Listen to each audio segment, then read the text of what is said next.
குரு ஆசிரியர் நேயர்கள் அனைவருக்கும் வணக்கம். 12ஆம் தேதி ஜூலை மாதம் 2026 ஞாயிற்றுக்கிழமை இருந்து 18ஆம் தேதி ஜூலை 2026 சனிக்கிழமை வரை கன்னிராசிக்கான இந்த வாரத்துக்கான வார ராசி பலன். இது ஒரு கன்னிராசிக்கான பொது பலன் தான். கோச்சார ரீதியில் 30% பலன் தான் வெளிப்படுவதாக இருக்கும். முழுமையான பலன் உங்க பிறப்பு ஜாதக அடிப்படையில் பார்த்தால் தான் தெரியும். உங்க ஜாதக அடிப்படையில் உள்ள பலன் தெரிந்து கொள்ள இதில் இருக்கும் வாட்ஸ்அப் எண்ணில் தொடர்பு கொள்ளுங்கள். இந்த அடிப்படையில் இந்த வாரத்துக்கான கன்னிராசிக்கான வார பலன் இது போல இருக்கும் என்றால் இந்த வீடியோ முழுதாக பாருங்க. ஒவ்வொரு நட்சத்திரத்துக்கும் தனித்தனியான பலன்களும் சொல்கின்றேன். அது இல்லாமல் இந்த வாரத்தில் நீங்கள் எந்த தேதியில் எந்த கிழமையில ரொம்ப எச்சரிக்கையாக இருக்கணும், கவனமாக இருக்கணும் என்ற தேதியும் குறிப்பிடுறேன். காணொலி தொடர்ந்து பாருங்கள். உங்கள் ராசிநாதன் புதன் உங்கள் வீட்டில் 10ஆம் சொந்த வீட்டில் இருக்கின்றது. அது 12 இந்த வாரம் முழுதும் இருக்கும். அந்த 17ஆம் தேதி அது கூட சூரியன் இருக்கின்றது. அது 17ஆம் தேதி எல்லாம் வீட்டிலேருந்து 11ஆம் இடத்துக்கு கடகத்துக்கு இடப்பெயர்வு ஏற்பட்டுவிடும். 11ஆம் வீட்டில் உச்சகுரு இருக்கின்றது. 17ஆம் தேதி மேலே சூரியனும் இணைகின்றது.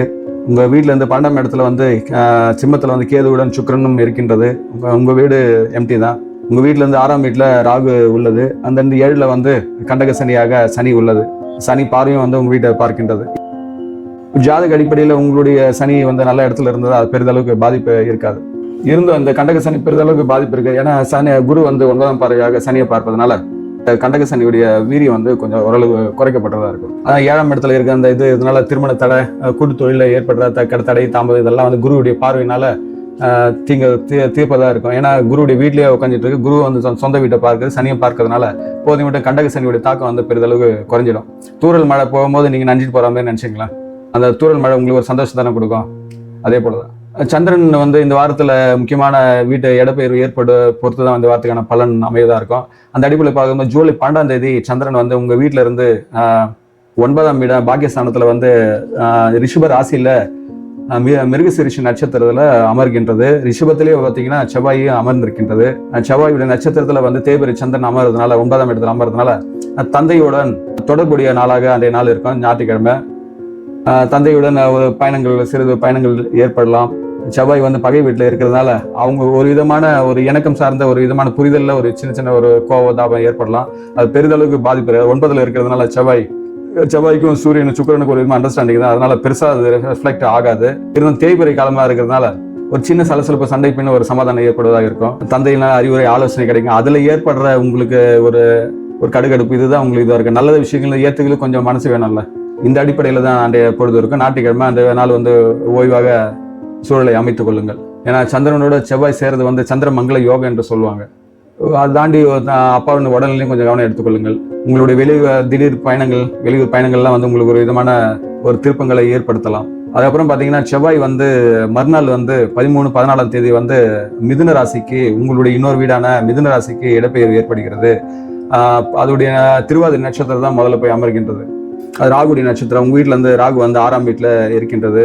அது உபசய ஸ்தானத்துல நல்ல ஸ்ட்ராங்கா இருக்குதா. ராகு 6ல் இருக்குதா, ரொம்ப வலிமை பெற்றதா இருக்கும். அதனால திங்கட்கிழமை திடீர் அதிர்ஷ்டம், திடீர் செலவுகள், தொலைத்தொடர்பான விஷயங்கள், தகவல் பரிமாற்றம் சார்ந்த விஷயங்கள்ல உங்களுக்கு சிறப்புடையதாக இருக்கும். ஏன்னா ராகு நட்பு வீட்டுல தான் இருக்கு. இது மனம் இது சார்ந்துதான் செயல்படுவதாக. உடல் மயக்கம் சார்ந்த உணவுகளை தவிர்த்து கொள்ளுங்க. இலூஷனான விஷயங்கள்லாம் ஏற்படுவதா இருக்கும். ஏன்னா உங்க ராசி நாதனும் புதனும் சூரியனில் அஸ்தங்கம் ஆனதுனால புத்தியில ஒரு விதமான இலூஷன் ஏற்படும். ஒரு கற்பனை திறன், ஒரு மாய பிம்பத்தை உண்டாக்கும். அதுல எதுவும் மயங்கிடாதீர்கள். பண பரிவர்த்தனை சார்ந்த விஷயங்களை கொஞ்சம் கவனமா இருங்கள். கோபங்களும் ஏற்பட சூழல் உண்டாகலாம். 14ஆம் தேதி எல்லாம் பாத்தீங்கன்னா அமாவாசை வந்துடுது. ஏன்னா சந்திரன் தொழில் ஸ்தானத்தில் அமர்றதுனால வேலை சார்ந்த விஷயங்கள், தொழில் சார்ந்த விஷயங்கள்ல அந்த ராகுவோட கம்யூனிகேட் இருக்கும். ஏன்னா அந்த ராகுக்கு எதிர்ப்படியில எல்லா கிரகங்களும் அடைப்பட்டதுனால இது பூர்ண கால சர்பதோஷம் என்று சொல்லுவாங்க. இது உங்களுக்கான சர்பதோஷம் மகா பத்ம கால சர்பதோஷம் என்று சொல்லுவாங்க. 6ஆம் இடத்துல ராகு இருந்தால் மகா கால சர்பதோஷம் என்று சொல்வார்கள். மகா பத்ம கால சர்பதோஷம். 6ஆம் இடம் என்றது நோயை குறிக்கிறது, எதிரிகளை குறிக்கிறது, தூக்கத்தை குறிக்கிறது. 7ஆம் இடம் 6ஆம் என்றது உங்க நட்பு வீடா இருக்கிறதுனால இது சார்ந்த தொல்லைகள் தான் உங்களுக்கு ஏற்படுவதாக இருக்கும். இந்த ராகு 6ல் இருக்கும்போது தடை தாமதம் கொண்டு நகரம். ஒரு சளி இருமல் வந்தாலும் உடனே சரியாகாது. அதுக்கு தடைப்பட்டு தாமதமாகி தான் சரியாகும். குரு உங்க வீட்டை 3ஆம் வீட்டை பார்க்கறதுனால உங்க ஒரு விதமான இளைய சகோதர தைரியமான ஆற்றல் இதெல்லாம் ஏற்படுவதா இருக்கும். சூரியனை உங்க வீட்டு 4ஆம் வீட்டை பார்க்கறதுனால தாய் வழி உறவுல உங்களுக்கு ஒரு விதமான இணக்கமான போக்கு இருக்கும். தாயோருடன் எந்த வித மோதல் போக்கம் வராமல் பார்த்துக் கொள்ளுங்கள். உங்க தைரியம், ஆற்றல் எல்லாம் செவ்வாயுடைய பார்வையும் 3ஆம் வீட்டை பார்க்குது. அதனால செயல் வேகம், சுறுசுறுப்பு எல்லாமே இருக்கும். புதன் பார்வையும் இருக்கின்றது. தாயாரின் உடல்நிலை கொஞ்சம் கவனம் எடுத்துக்கொள்ளுங்கள். சந்திரன் வந்து பூச நட்சத்திரத்துல 14ஆம் தேதி, அதாவது திருவாதிரை அடுத்து புனர்பூச நட்சத்திரத்துல நம்ம குருவுடைய நட்சத்திரம் இணையும் போது அது ஒரு விதமாக கஜகேசரி யோகம் கொண்டுதான் இருக்கும். அது வந்து அந்த நட்சத்திரம் வந்து கடகத்திலும் இருக்கிறதுனால அது கஜகேசரி யோகம் கொண்டு நீங்க எடுத்துக்கொள்ளலாம். அது உங்க வீட்டுல இருந்து 12ஆம் வீடா இருக்கிறதுனால தொழில் சார்ந்த நிலை புனர்பூசம் வரும்போது தொழில் ரீதியாக வேலை ரீதியாக உங்களுக்கு ஒரு விதமான முன்னேற்றம் காண்பதா இருக்கும். அதுக்கு முன்னாடி இருந்த 14ஆம் தேதி இருந்த அந்த சூழல் கொஞ்சம் 14ஆம் தேதி மதியத்துக்கு அப்புறம் தெளிவடையும். அப்புறம் வந்து 15, 16 தேதியெல்லாம் பாத்தீங்கன்னா சந்திரன் வந்து உங்க வீட்டுல இருந்து கடகத்துக்கு வந்து இடப்பெயர் ஏற்படுகிறது. டைரக்டா வந்து குருவுடன் இணைகிறதுனால கஜகேசரி யோகம் கொண்டு வளர்பிரியாகி ஆயிடுது. 14ஆம் தேதியெல்லாம் அமாசை வந்துடுறதுனால 15, 16 தேதியெல்லாம் வளர்பிறை காலம். அதனால வந்து தன அடிப்படையில உங்களுக்கு ஏற்ற முடியாதாக இருக்கும். ஏன்னா உச்சகுரு அதோட சேர்ந்து உங்க ஆட்சியிலேயே வந்து சந்திரன் வந்து ஆட்சி வீட்டுக்கே வர்றதுனால ஒரு விதமான உன்னதமான காலம் தான், யோகம் தான். அதனால உங்களுக்கு வந்து பண வருவதா ரொம்ப அதிகமாக இருக்கு. நீண்ட நாள் ஆசைகள்லாம் உங்களுக்கு நிறைவேறதா இருக்கும். மூத்த சகோதர சகோதரி வழிவர்களாம் உங்களுக்கு அறிவுரை ஆலோசனை கிடைப்பதா இருக்கும். அவர்கள் மூலியமா லாபம் அடைவதாக இருக்கும். எல்லா கன்னிராசிகள் எல்லா துறை சார்ந்தவர்களுக்கும் அவங்களுக்கு ஒரு சிறப்பான காலமாக தான் இருக்கும். 17ஆம் தேதியெல்லாம் பார்த்தீங்கன்னா சந்திரனும் சூரியனும் வந்ததுனால உங்களுக்கு ஆற்றல் வேகம் எல்லாம் அதிகரிக்கும்.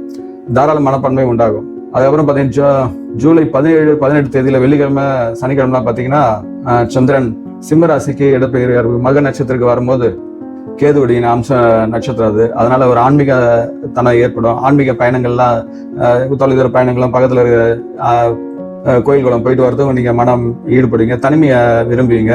ஒரு விதமா சந்தோஷத்தை எதிர்பார்க்கறதா இருக்கும் மனசு. ஏன்னா புதன சுக்கிரனும் கூட இருக்கின்றது. ஆன்மீக சார்ந்த பாடல்கள் கேட்க விரும்புவீர்கள். ரொம்ப பூர நட்சத்திர சந்திரன் வரும்போது 18ஆம் தேதியெல்லாம் ஒரு விதமான சந்தோஷம் கொண்டதா இருக்கும். ஆடல் பாடல் பொழுதுபோக்கான விஷயங்கள், சினிமா துறை சார்ந்தவங்களுக்குலாம் ஒரு விதமான அந்த பொழுதுபோக்குல விரயத்தை மன நாடி செல்லும். கணவன் மனைவி உறவும் ஒரு விதமான அந்யோன்யத்தனம் இருக்கும். இருந்தும் வந்து உங்களுக்குள்ள ஒரு ஏதோ தனிமை, ஏதோ கிடைக்காதனம், ஏதோ ஒரு பட்டட்ட நிலையில தான் இருப்பீர்கள். அந்த கேது இருக்க வரைக்கும் அந்த தொல்லை தான். அதனால வாரத்துக்கு 15, 16 தேதியெல்லாம் உங்களுக்கு நன்றாக இருக்கும். தொழில் அடிப்படை வேலை அடிப்படையில் புதன் சூரியன் இருக்கிறது. அந்த புதன் வந்து கொஞ்சம் உங்க ராசிநாதன் சூரியன்ல அஸ்தங்கம் ஆயிடுது. அதனால அரசு தொடர்பு விஷயங்கள்லாம் வந்து கொஞ்சம் தடை தாமதம் கொண்டு இருந்தாலும் உங்களுக்கு அது சாதகப்படிதான் இருக்கும். சுய தொழில் செய்யறவங்களுக்கு புதிய திட்டங்கள் உத்தியோகத்துல கை கொடுதா இருக்கும். உச்சகுரு பார்வை வந்து உங்க 7ஆம் வீட்டை விழுவதால, அதாவது சனி மேல விழுவுறதுனால மேலதிகாரிகள் பாராட்டு, சக ஊழியர்கள் உங்களோட ஒத்து போறது இதெல்லாம் உங்களுக்கு சாதகமா இருக்கும். புதிய பொறுப்புகள்லாம் உங்களை தேடி வரும். பொருளாதார ரீதியாக உங்களுக்கு ஏற்ற முடியாத பண வரவுல ஏற்ற முடியாது. 11ல உச்சகுரு இருக்கின்றது. அதனால வார நடுப்பதில பாத்தீங்கன்னா சந்திரனும் வந்து ஏறதுனால ஒரு கஜகேசரி யோகம் கொண்டு எதிர்பாராத பெரிய தொகைகள்லாம் வரத்துக்கும் வாய்ப்பு உள்ளது. 12ல வந்து சுக்கிரன் இருக்கிறதுனால ஆடம்பரமான செலவுகளும் உண்டாகும். அதை மட்டும் குறைத்து கொண்டு சேமிப்புல கொஞ்சம் கவனம் எடுத்துக்கொள்ளுங்கள். கடன் சார்ந்த விஷயம் தான் அது ஒரு விதமான குறையத்துக்கு வாய்ப்பு உள்ளது. முக்கியமா வந்து குடும்பத்துல வந்து கணவன் மனைவி பிரச்சனை கொஞ்சம் விட்டு கொடுத்து செல்வது நல்லது. ஃப்ரெண்ட்ஸுங்களையும் கொஞ்சம் பொதுமட்ட விவாதங்கள்லாம் தவிர்த்து கொள்ளுங்க. ஏன்னா புதனை வந்து சூரியன் அஸ்தங்கமாகும். தேவையற்ற விவாதங்கள் வந்து பிரச்சனை கொண்டாகும். இருந்து அது ரொம்ப பெருசா ஆகாது. அது பெருசா ஆகாது இருக்கும்போது இதை புரிஞ்சுக்கிட்டீங்கன்னா அதையும் பெருசா ஆகாத நீங்க பார்த்துக் கொள்ளலாம். ஏன்னா பெருசா ஆகாதுன்னா குரு பார்வை இருக்கிறதுனால அது போதும் சமாதானத்துக்கு தான் கொண்டு போகும். நான் ஆரம்பத்திலேயே அதை கிள்ளி போட்டுருங்க. பிரச்சனை வராது பார்த்துக் கொள்ளுங்கள். 12ல ராகு இருக்கிறதுனால குடும்ப உறுப்பினர்கிட்ட போது மட்டும் எந்த ரகசியங்கள்லாம் வந்து ஷேர் பண்ணிக்க வேண்டாம். குடும்ப உறுப்பினர்களை உறவுகிட்டே வந்து எந்த விதமாக ஷேர் பண்ணிக்காதீங்க. உங்களோட பிள்ளைகள் மூலம் பெருமை ஏற்படுவதாக இருக்கும். இந்த அடிப்படையில் பார்த்தீங்கன்னா சிம்மராசிக்கு 3 நட்சத்திரம் இருக்கு. கன்னிராசிக்கு 3 நட்சத்திரம் இருக்கு. உத்திரம், அஸ்தம், சித்திரை என்று. இதுல வந்து உத்திர நட்சத்திரக்காரங்களை பார்த்தீங்கன்னா நீங்க எச்சரிக்கையா இருக்க வேண்டிய தேதி கிழமை 13ஆம் தேதி திங்கட்கிழமை கொஞ்சம் கவனமாக இருக்க வேண்டும். எதிர்விதத்துல நீங்க வதப்படுறதா இருக்கும். மன ரீதியாகவும் உடல் ரீதியாகவும் கொஞ்சம் கவனம் இருங்கள். முக்கிய காரியங்கள்லாம் தள்ளி வைங்க. அதுக்கப்புறம் பாத்தீங்கன்னா 15ஆம் தேதி புதன்கிழமை நீங்க யாருக்கும் மற்றவங்களுக்கு ஏதோ சர்வீஸ் பண்றதா இருக்கும். உங்களுக்கு அது பயனுள்ளதா இல்லாத இருக்கும். அது உங்களுக்கு நன்மையான விஷயங்களா இருந்தா இது பண்ணுங்க. உங்களுக்கு பிரச்சனையா இருக்கு, லாபம் இல்லாதுன்னா தவிர்த்து கொள்ளுங்கள். முக்கியமான முடிவுகளையும் எடுக்க வேண்டாம். அதுக்கப்புறம் 17ஆம் தேதி வெள்ளிக்கிழமை வாகனம் செல்லும்போது கவனம் செல்லுங்கள். உடல் மனம் சார்ந்த பிரச்சனைகள் வராமல் பார்த்துங்கள். முக்கிய ஜாமீன் கழுத்து சார்ந்த விஷயங்கள் எதுவும் போட வேண்டாம். தொலைதூர பயணங்களை தவிர்த்து கொள்ளுங்கள். முக்கியமாக உத்திர நட்சத்திரங்க 3 நாட்கள் ரொம்ப கவனமா இருக்க வேண்டும். 14ஆம் தேதி திங்கட்கிழமை, புதன்கிழமை, வெள்ளிக்கிழமை. முக்கியமா வெள்ளிக்கிழமை கொஞ்சம் கவனம் இருங்கள். இது அடுத்து வந்து அஸ்த நட்சத்திரக்காரங்க வந்து 14ஆம் தேதி செவ்வாய்க்கிழமை கவனம் இருங்க. ஏதோ விதத்துல உடல் மன சார்ந்த வதைப்பட்டதா இருக்கும். முக்கிய முடிவுகள்லாம் கொஞ்சம் தவிர்த்து வையுங்கள். திட்டங்கள்லாம் கொஞ்சம் தள்ளி வையுங்கள்.